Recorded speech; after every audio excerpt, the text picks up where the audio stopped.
Good morning students, welcome to Rashtriya teaching classes.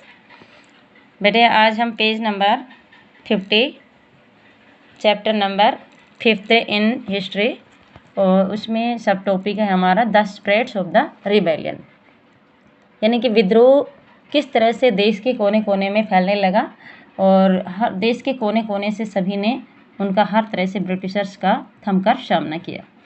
तो उसके बारे में हम रीड करेंगे कि कौन कौन से पार्ट से किस किस ने उसका विरोध करा। तो there was no uprising for almost a week after the British were moved from Delhi. Britishers के दिल्ली से जाने के बाद, यानी कि दिल्ली से वो यहाँ से निकल चुके थे, उनका हमारे देश के सिपाहियों ने उनका हर तरह से विरोध करके उनको यहाँ से भगा दिया था। तो उनके यहाँ से जाने के बाद लगभग एक सप्ताह तक विद्रोह बंद हो गया था। तो it took that much time for the news to travel then, क्योंकि इसको न्यूज़ को फैलने में थोड़ा टाइम ज़्यादा लग गया था। The rebellion spread to the other places in northern and central India, particularly in Kanpur, Delhi, Jhansi, Bareilly, Gwalior, Arrah, Faizabad and Lucknow. अब जो न्यूज़ है वो हमारे नॉर्दर्न पार्ट के सभी हिस्सों के अंदर फैल गया, जैसे कि, और इसके अलावा सेंट्रल इंडिया के अंदर भी कुछ भागों में फैलने लगा, जैसे कानपुर, दिल्ली, झांसी, बरेली, ग्वालियर, आरा, फैजाबाद एंड लखनऊ। यानी कि देश का हमारा जो नॉर्दर्न पार्ट है उसको पूरे को कवर कर लिया। पूरे नॉर्दर्न पार्ट के अंदर यह विद्रोह आग की तरह भड़क उठा। तो the people of the towns and villages also rose up in the rebellion and railed around local leaders, zamindars, chiefs who were prepared to establish their power and fight the British। अब इस rebellion में चाहे वो women हो, चाहे बच्चे हों, चाहे अपर कास्ट के पीपल हों, लोअर कास्ट के पीपल, सभी ने उसमें बढ़ चढ़ कर भाग लिया और सभी उसके अंदर पार्टिसिपेट करने लगे। तो the people of the towns and villages, गाँव के और सिटीज़ के, यानी कि टाउन्स के जो पीपल थे वो भी सभी इस रिबेलियन में खड़े हो गए इन सब का साथ देने के लिए। And rallied around local leaders, zamindars and chiefs, और उस टाइम जो मुखिया थे या जमींदार्स या जो उस टाइम लीडर थे उन सभी के पास में वो इकट्ठे हो गए। रैलीड मीन्स होता है एकत्र होना या इकट्ठे होना। And prepare to establish their power and fight to British, और prepare to establish their power, अपनी पावर को बढ़ाने स्थापित करने के लिए, एंड फाइट द ब्रिटिश, और ब्रिटिश से के अगेंस्ट लड़ाई लड़ने के लिए वो सारे के सारे एक समूह में एकत्रित हो गए थे। The revolt was led different leaders at the following places. अब अलग अलग स्थानों के ऊपर अलग अलग लीडर्स ने किस तरह से रिवोल्ट का सामना किया। तो नानपुर से सबसे पहले near Kanpur, Nana Sahib, the adopted son of the late Peshwa Bajirao, gathered armed forces and expelled the British garrison from the city. अब सबसे पहले कानपुर के निकट जो नाना साहेब थे, और वो नाना साहेब कौन थे? The adopted son of the late Peshwa Bajirao. Peshwa Bajirao, late means भूतपूर्व पेशवा बाजीराव के दत्तक पुत्र थे। अडोप्टेड मीन्स होता है दत्तक पुत्र, गोद लिया हुआ। Gathered armed forces and expelled the British garrison from the city, उन्होंने सशस्त्र सेनाओं को तैयार किया, इकट्ठा किया और ब्रिटिशर्स को सिटी से बाहर भगाने का प्रयास करने लगे।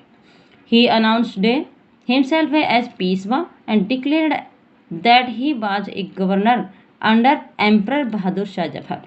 उसने अपने आप को एक पेशवा के रूप में घोषित किया, पेशवा के रूप में अपने आप को अनाउंस किया। And declared that he was a governor under emperor British Bahadur Shah Zafar, और उन्होंने ये भी डिक्लेयर कर दिया था कि वह बहादुर शाह जफर के का उसके अंडर में एक गवर्नर था। ठीक है, तो उसके बाद में आगे विद्रोह और बढ़ता है और आगे लखनऊ तक पहुंच जाता है। लखनऊ में किसने उसका विरोध किया? इन लखनऊ बर्जिस कदर, द सन ऑफ द डिपोर्ड नवाब वाजिद अली शाह, और लखनऊ के अंदर बर्जिस कदर जो किसका बेटा था? डिपोर्ड नवाब वाजिद अली शाह। वाजिद अली शाह जो अपदस्थ हो गए थे, जो अब कार्यकारी पदाधिकारी नहीं थे, तो उनके वो बेटे थे। Was announced that the new nawab, और उसको न्यू नवाब के रूप में घोषित किया जा चुका था। तो he also accepted the suzerainty to of Bahadur Shah Zafar. उन्होंने बहादुर शाह जफर की आधिपत्य शासन को स्वीकार कर लिया था। हिज मदर बेगम हजरत महल, अब उसकी माताजी है वो भी पीछे नहीं थी, उन्होंने भी ब्रिटिशर्स के इस विद्रोह में, रिबेलियन में बढ़ चढ़कर भाग लिया, उनके अगेंस्ट लड़ाई लड़ने लगे। तो his mother Begum Hazrat Mahal also took an active part in organising the uprising against the British. उनकी जो माताजी थी जिनका नाम बेगम हजरत महल था, उन्होंने भी इस विद्रोह के अंदर जो ब्रिटिशर्स के अगेंस्ट लड़ाई लड़ी जा रही थी उसके अंदर बढ़ चढ़कर पार्टिसिपेट किया, बढ़ चढ़कर भाग लिया। नेक्स्ट पॉइंट है बेटे झांसी का। तो झांसी में रानी लक्ष्मीबाई ने यहाँ पर अपनी फोर्सेस तैयार की।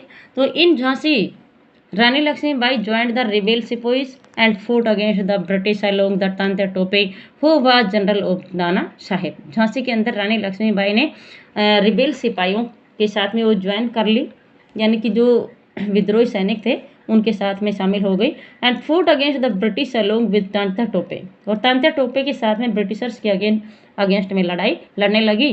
Who was the general of Nana साहेब, और जो तांत्या टोपे थे वो नाना साहेब के जनरल थे। जनरल मीन्स उनके सेनापति या उनके प्रधान थे। ठीक है, अब नेक्स्ट आगे पहुंच जाता है मध्य प्रदेश में। तो in Mandla region of Madhya Pradesh, Madhya Pradesh का जो मंडल क्षेत्र था उसके अंदर Rani Avantibai Lodhi of Ramgarh raised and led an army against British. Rani Avantibai Lodhi ने जो रामगढ़ से बिलोंग करते थे, raised and led an army against the British, उन्होंने भी ब्रिटिशर्स के अगेंस्ट एक आर्मी तैयार कर ली थी। Who had taken over the administration of her state, जो अपने स्टेट का एडमिनिस्ट्रेशन चला चुके थे, यानी कि अपने क्षेत्र में जो उसका प्रशासन चला रहे थे। इन Faizabad a Maulvi Ahmadullah Shah predicted that the rule of British would come to an end soon. अब फैजाबाद के अंदर एक मौलवी थे जिनका क्या नाम था, अहमदुल्ला शाह।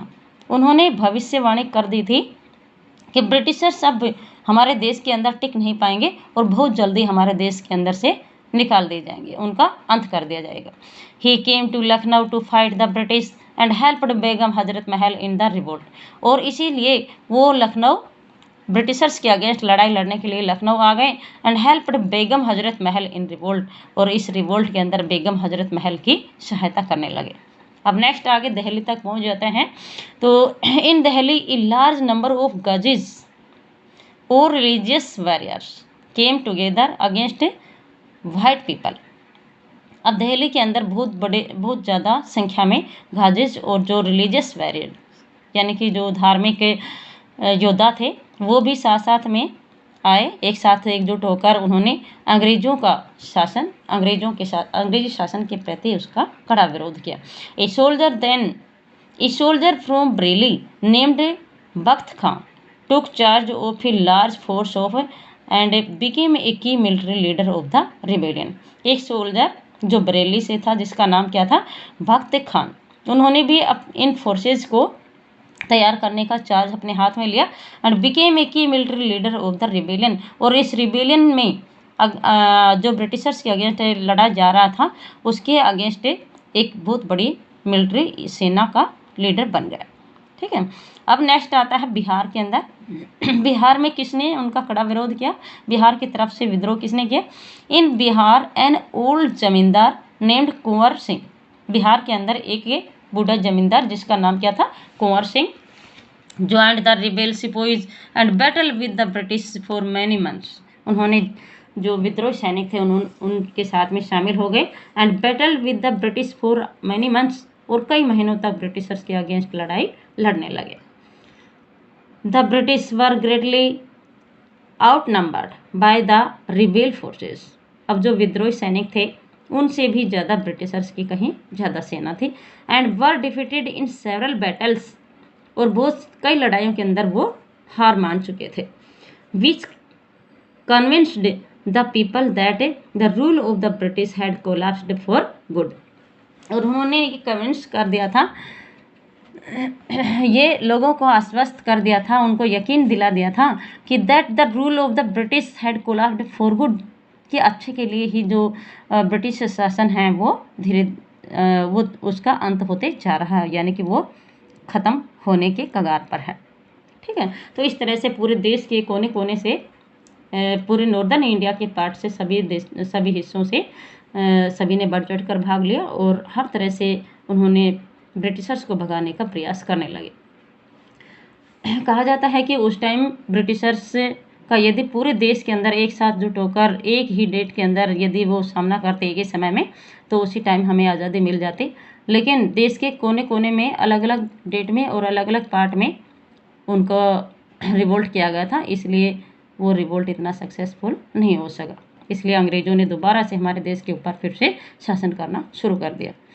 तो अब आगे पढ़ते हैं, कंपनी ने किस तरह से, ब्रिटिशर्स कंपनी ने भी किस तरह से वापसी लड़ाइयाँ शुरू कर दी, यानी कि हमारे देश के लोगों के साथ में फिर से उन्होंने विद्रोह शुरू कर दिया था।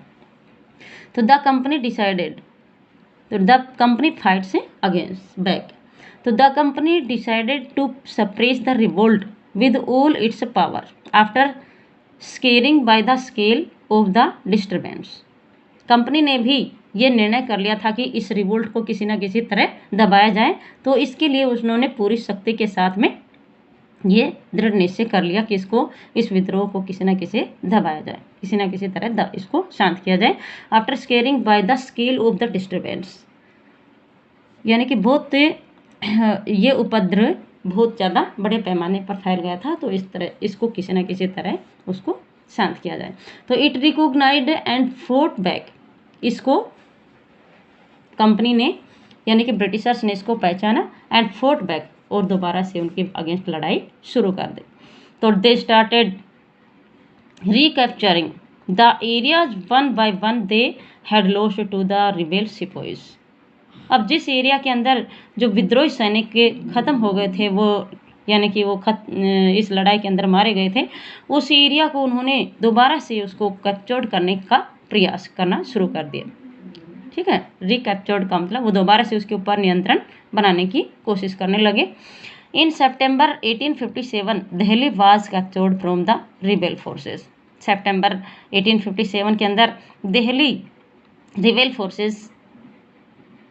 Was recaptured from the rebel forces. Rebel forces से यानी कि विद्रोही सैनिकों से ये नियंत्रण में आ गए थे। The last Mughal emperor Bahadur Shah Zafar was tried in court and sentenced to life imprisonment. और लास्ट मुगल एम्परर जिसका नाम बहादुर शाह जफर था, उनको कोर्ट के अंदर ले जाया गया and sentenced to life imprisonment, और उनको कैद की सज़ा सुना दी गई थी। ठीक है, उनको कैद में यानी कि जेल में उनको डाल दिया गया था। इम्प्रिजनमेंट मीन्स होता है जेल या कैद। In October 1858 he and his wife Begum Hazrat Mahal, Begum Zinat Mahal were sent to prison in Rangoon. और अक्टूबर 1858 में वह और उसकी पत्नी यानी कि बहादुर शाह जफर की पत्नी जिनका नाम क्या था, बेगम जिन्नत महल, दोनों को रंगून की जेल के अंदर भेज दिया गया था। यानी कि इन लोगों के साथ में बड़ा ही मिसबिहेव किया है इन्होंने, और हर तरह से इनको यातना और कष्ट देने लगे, क्योंकि इस विद्रोह के बाद में उनको और ज़्यादा आगे उनको पावर मिल गई थी, और हर तरह से उन्होंने तो ये सोचा कि आगे देश के ऊपर, पूरे देश के ऊपर नियंत्रण कर लिया जाए। तो Bahadur Shah Zafar died in the Rangoon jail in November 1862। Bahadur Shah Zafar Rangoon jail के अंदर नवंबर 1862 के अंदर मारे गए। The rule of the Mughal ended officially with this, और इसी के साथ में ही मुगल जो शासन था वो ऑफिशियली के साथ में ही उसका अंत हो गया। ऑफिशियल का मतलब होता है आधिकारिक तौर के ऊपर उसका ख़त्म कर दिया, उसका एंड कर दिया गया। बहादुर शाह जफर ही Mughal emperor, last Mughal emperor थे। उनकी मृत्यु के बाद में सारा का सारा शासन यानी कि मुगल शासन है उसका अंत हो गया था। However people continue to resist and battle against the British, फिर भी लोगों ने हर कंटिन्यू उनका सामना किया, ब्रिटिशर्स के अगेंस्ट लड़ाई जारी रखी और उनका हर तरह से उनका रेजिस्ट किया। रेजिस्ट मतलब उनका प्रतिरोध किया। The British had to fight for 2 years to suppress the massive forces of popular rebellion, और ब्रिटिशर्स ने लगभग 2 सालों तक इस बहुत बड़े फोर्सेज को और हमारे देश के बहुत बड़े सैनिकों को, इस सैनिक विद्रोह को दबाने की कोशिश में लगे रहे। And then Lucknow was taken on March 1858, और उसके बाद में लखनऊ को भी मार्च 1858 के अंदर उसके ऊपर अपना नियंत्रण या अपना अधिकार स्थापित कर लिया था। Rani Lakshmibai was also defeated and killed in June 1858। Rani Lakshmibai जो एक मर्द की तरह इस लड़ाई के अंदर बढ़ चढ़ कर भाग लिया उसने, और एक बहादुर सिपाही की तरह, सैनिकों की तरह वो लड़ाई लड़ने लगी, और इस लड़ाई के अंदर अंततः वह बेचारी हार गई। एंड किल्ड इन जून 1858, और जून 1858 के अंदर वो स्वर्ग से धार गई थी, उसकी मृत्यु हो गई थी। अंग्रेजों ने भी रानी लक्ष्मीबाई को बहुत ज़्यादा उसकी प्रेज की थी कि ऐसी बहादुर लेडी हमें कहीं और देखने को नहीं मिली थी। तो Tantya Tope escaped to the jungles of central India. अब रानी लक्ष्मीबाई की मृत्यु के बाद में तांत्या टोपे भी जंगलों की तरफ बचकर जंगलों की तरफ निकल गए थे ऑफ सेंट्रल इंडिया के अंदर। And continue to fight a guerrilla war with the support of a many tribal and farmers leader, but unfortunately he was captured. और धीरे धीरे उन्होंने गुरिल्ला वार शुरू कर दिया। गुरिल्ला वार का मतलब होता है छिपकर लड़ाई लड़ना, छिपकर युद्ध करना। तो उनके साथ में कुछ लोगों ने, ट्राइबल पीपल में ने, और कुछ फार्मर्स लीडर ने, कुछ किसान जो लीडर्स थे उन्होंने इनका सपोर्ट किया, इनका साथ दिया, और उनके साथ में अंग्रेजों के अगेंस्ट उन्होंने गोरिल्ला वार शुरू कर दिया। उनके साथ में एक छिपकर लड़ाई उनसे लड़ने लगे। But unfortunately he was captured, लेकिन दुर्भाग्यवश वह लास्ट में अंततः वो पकड़ लिए गए। कैप्चर्ड मीन्स होता है उनको पकड़ लेना। And tried and killed in April 1859, और 1859 के अंदर, अप्रैल 1859 के अंदर उनको मार दिया गया। इन this way the British had completely suppressed the uprising of rebellion. अब जो लीडर्स थे, वो मेन लीडर्स थे, उनका खात्मा करने लगे ये, और इस तरह से ब्रिटिशर्स ने पूरी शक्ति के साथ में, पूरे पावर के साथ में इस विद्रोह को, जो बढ़ता हुआ जो विद्रोह था, विद्रोह की आग को धीरे धीरे इन्होंने बिल्कुल ही शांत कर दिया था। कम्प्लीटली सप्रेस्ड का मतलब उसको पूर्ण रूप से दबा दिया था, विद्रोह को खत्म कर दिया था। The British tried their best to win back the loyalty of the people. अब फिर से इनके पैर फिर से निकलने लगे, इनके पैर पंख ब्रिटिशर्स के फिर से इन पावरफुल हो गए थे। तो ब्रिटिशर्स ने दोबारा से लोगों की वफादारी को जीतने की कोशिश में करने लगे। यानी कि फिर से इन्होंने सोचा कि लोगों को किसी न किसी तरह उनके वफादारी की जाए और उनको फिर से उनका मन जीत लिया जाए। तो they declared the loyal landlords would be allowed to continue to, उन्होंने डिक्लेयर कर दिया था कि जो लॉयल लैंडलॉर्ड्स हैं would be allowed to continue to enjoy traditional rights over their lands, और उनको ये इजाज़त दे दी गई थी कि वो अपने लैंड के ऊपर अपने राइट्स के अकॉर्डिंग, अपने ट्रेडिशनल राइट्स के अकॉर्डिंग वो उसका एंजॉय कर सकते हैं। ठीक है। ऑन द अदर हैंड, और दूसरी तरफ, those who had rebel were told that if they submitted to the British and if they had not killed any white people they would remain safe. और दूसरे लोगों को भी उन्होंने अनाउंस कर दिया था कि इस रिबेल के अंदर those who had rebelled were told, यानी कि जो विद्रोह कर रहे थे, जो विद्रोही सैनिक थे, उनको इन्होंने अनाउंस करके बता दिया था कि if they submitted to the British, यदि वो ब्रिटिश के अंदर मिल जाएंगे, और and if they had not killed any white people, और उन्होंने किसी वाइट पीपल को नहीं मारा है, दे वुड रिमेन सेफ, तो वो सुरक्षित रह पाएंगे। ठीक है। तो यदि वो इस तरह से उनकी वफादारी करते हैं, ब्रिटिशर्स के अंदर मिलते हैं और उनके किसी भी ब्रिटिशर्स को नहीं मारा है तो उनको सुरक्षित रखा जाएगा। तो ऑल्सो देयर राइट्स एंड धीरे धीरे हर तरह से उनको फुसलाने की कोशिश में लगे हुए थे और ब्रिटिशर्स ने सोचा कि हर तरह से उनको किसी न किसी तरह से फिर से उनको उनका मन मोह लिया जाए। तो also their rights and claims to land would not be starved of, और उनकी दूसरे उनके जो राइट्स थे, उनके जो दूसरे अधिकार थे उनको भी उनसे नहीं छीनना, वो उनसे नहीं छीने जाएंगे। इस तरह से उन्होंने अनाउंस करके उनको बताया। Yet hundreds of sepoys, rebels, nawabs and rajas were tried and hanged. लेकिन इसके अलावा, इस अनाउंसमेंट के अलावा भी फिर भी सैकड़ों सिपाही रिबेल्स का मतलब विद्रोही, नवाब्स एंड राजाज, नवाब्स और राजाज ने उनके जो ऑर्डर हैं उनका फॉलो नहीं किया और इस तरह से वो ट्राइड एंड हैंग्ड, उनको हैंड कर दिया, यानी कि उनको फांसी की सज़ा दे दी गई थी। आफ्टर द रिबेलियन, अब नेक्स्ट बेटे, अब रिबेलियन को हर तरह से इन्होंने शांत कर दिया था और जो भी राजा नवाब थे, सिपाही थे, नोबल्स थे, उन सभी को वो धीरे धीरे इस लड़ाई के अंदर मारे गए और हर तरह से उन्होंने इस विद्रोह को की आग को सप्रेस करने की कोशिश की और धीरे धीरे इसको शांत कर दिया। आफ्टर द रिबेलियन, अब रिबेलियन होने के बाद में किस तरह से वो दोबारा से अपना शासन फिर से उसी तरह से करने लगे और सभी लोगों के प्रति फिर से उनको यातना देना शुरू कर दिया था। तो although the British had red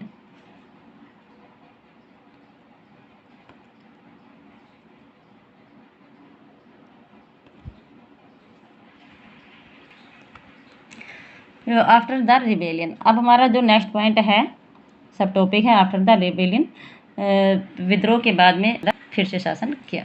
तो although the British had regained control of the country by the end of 1859, they could not carry on ruling the land with the same policies anymore. अब Britishers ने regained control of the country, फिर से देश के ऊपर नियंत्रण करना शुरू कर दिया था बाय द एंड ऑफ 1859 के अंत तक, ठीक है। तो they could not carry on ruling the land with the same policies any more, और लैंड के साथ में यानी कि जो ज़मीन जायदाद थी उनके साथ में उन्होंने सेम वही पॉलिसीज़ नहीं रखी जो उन्होंने पहले लागू कर रखी थी। इन पॉलिसीज़ के अंदर उन्होंने चेंजमेंट कर दिया था और चेंजमेंट करके उन्होंने किस तरह से सारे रूल फॉलो करवाए थे। तो they introduced the following important changes, उन्होंने बहुत से ऐसे चेंजमेंट किए जो आगे बहुत इंपॉर्टेंट थे और कौन कौन से चेंजमेंट थे उनके बारे में हम रीड करते हैं। फर्स्ट पॉइंट क्या था, a new act was passed by the British parliament in 1858। 1858 के अंदर एक नया रूल पास किया गया, एक्ट बनाया गया। एक्ट मीन्स होता है एक समझौता करना, ठीक है। Which transferred the powers of the East India Company to the British crown, जिसने ब्रिटिश ईस्ट इंडिया कंपनी की जो पावर थी उसको ब्रिटिश क्राउन के अंदर चेंज कर दिया, ठीक है। To ensure more responsible management of Indian affairs, और लोगों को ये आश्वस्त किया, उनको ये यकीन दिलाया कि इंडियन अफेयर्स के अंदर इंडियन जो भी कामकाज होंगे उनके मैनेजमेंट का और ज़्यादा रिस्पॉन्सिबल के साथ में किया जाएगा, यानी कि उनको और ज़्यादा उनकी रिस्पॉन्सिबिलिटी बढ़ जाएगी। तो a member of the British cabinet was appointed as secretary of state for India who was responsible for all matters related to the governance of India.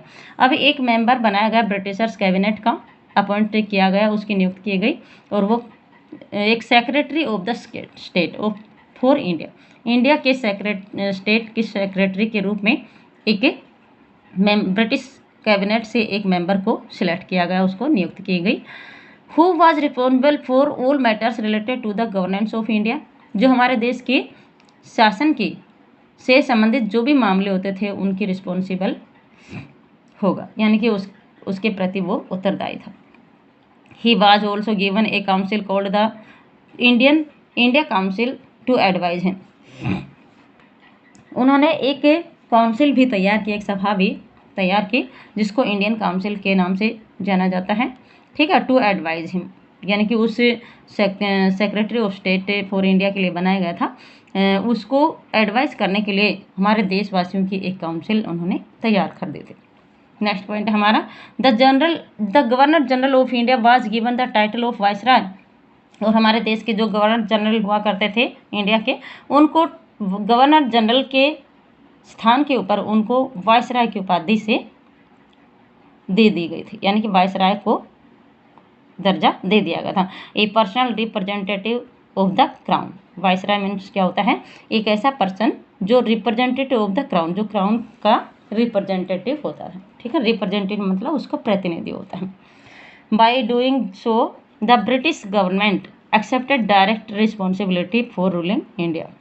और इस तरह से ऐसा करते हुए जो ब्रिटिश गवर्नमेंट ने direct responsibility for ruling India, हमारे देश के ऊपर डायरेक्ट नियंत्रण करने के लिए, उसकी गवर्नमेंट चलाने के लिए रिस्पॉन्सिबिलिटी अपने हाथों में ले ली थी। नेक्स्ट पॉइंट हमारा, all ruling chiefs of the country were assured that their territory would never be annexed in future and they were allowed to pass on their kingdom to their heirs including adopted sons also. अब हमारे देश के जो chiefs थे, country के जितने भी chiefs थे, उनको ये आश्वस्त किया, उनको ये विश्वास दिलाया कि their territory would never be annex in future, कि उनका जो क्षेत्र है, उनकी जो ज़मीन जायदाद है, वो भविष्य के अंदर कभी भी उनसे छीनी नहीं जाएगी। अनेक्ट मीन्स होता है हड़प लेना, छीन लेना, उनसे नहीं हड़पी जाएगी।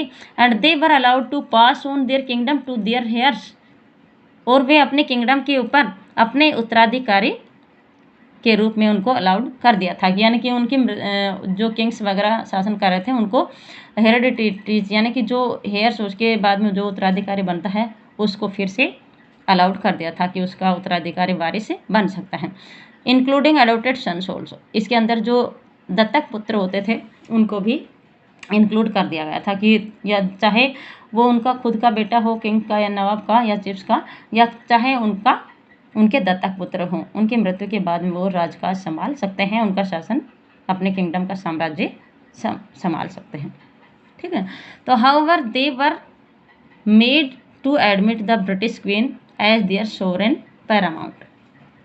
फिर भी they were made to admit the British queen, उन्होंने ब्रिटिश जो क्वीन थी उसको बनाया एज देयर सोवरेन पैरामाउंट, उनके शासन की सर्वश्रेष्ठ जो शक्ति थी, शासक, जो सर्वश्रेष्ठ शासक के रूप में ब्रिटिश जो क्वीन थी उसको उन्होंने उसके लिए रिस्पॉन्सिबल बना दिया था। In this way the Indian rulers were to hold their kingdoms as assistants of the British crown. इस तरह से जो इंडियन रूलर्स थे, उन्होंने अपने किंगडम को as assistant of the British crown के असिस्टेंट्स के रूप में उनको होल्ड कर लिया था। ठीक है ना, ब्रिटिश असिस्टेंट का मतलब उनके हेल्प के रूप में, उसका ब्रिटिश क्राउन के हेल्प के, उनके असिस्टेंट के रूप में अपने किंगडम को बना लिया था। It was decided by the British that the proportion of Indian soldiers in army would be reduced. अब जो नेक्स्ट पॉइंट है, नेक्स्ट जो लाज है, वो क्या बनाया गया था, it was declared by the Britishers ने एक और ऑर्डर निकाला, और वो क्या था, ये इसके अंदर ये निर्णय किया गया था कि जो ब्रिटिश इंडियन सोल्जर्स थे आर्मी के अंदर, उनका प्रोपोर्शन, उनका समानुपात है, वो बिल्कुल कम कर दिया जाए। And the number of European soldiers would be increased, और जो यूरोपियन सोल्जर्स हैं उनकी संख्या को उसमें बढ़ा दिया जाए। It was also decided that instead of recruiting soldiers from Awadh, Bihar, central India and south India, more soldiers would be recruited from among the Gorkha, Sikhs and Pathans. और एक डिसीजन और लिया गया कि जो एक डिसीजन और लिया गया कि जो soldiers Awadh, Bihar, central India, south India, और इससे जिन सोल्जर्स का रिक्रूटमेंट किया जा रहा था, उनकी नियुक्ति की जा रही थी, उनके स्थान के ऊपर इनके बजाय उन गुरखा, सिख्स और पठान जो सैनिक हैं उनको, उनकी भी नियुक्ति दी जाएगी। ठीक है, उनका भी रिक्रूटमेंट किया जाएगा। the land and poverty of Muslims were removed on a large scale, and they were treated with suspicion and anger because they believed that Muslims were responsible for the rebellion in a big way. अब जो मुस्लिम लोग थे, मुस्लिम उस time जो rulers थे, उनकी land और property वो भी हटा दी गई थी, यानी कि उनसे छीन ली गई थी। On a large scale and they were treated with suspicion and anger, और उनके साथ में एंगर और सस्पिशियन के साथ में, एक शंकालु भावना के साथ में उनके साथ में बिहेव करने लगे, because they believed that Muslims were responsible for the rebellion in a big way, क्योंकि उनका विश्वास था कि जो मुस्लिम लोग हैं वो इस तरह के जो विद्रोह होते हैं उसके लिए बहुत ही रिस्पॉन्सिबल थे। उन्होंने ही विद्रोह की आग को भड़काया है। इस तरह से उनके प्रति वो मिसबिहेव ही करते थे, उनके प्रति अच्छा बिहेव नहीं रखते थे।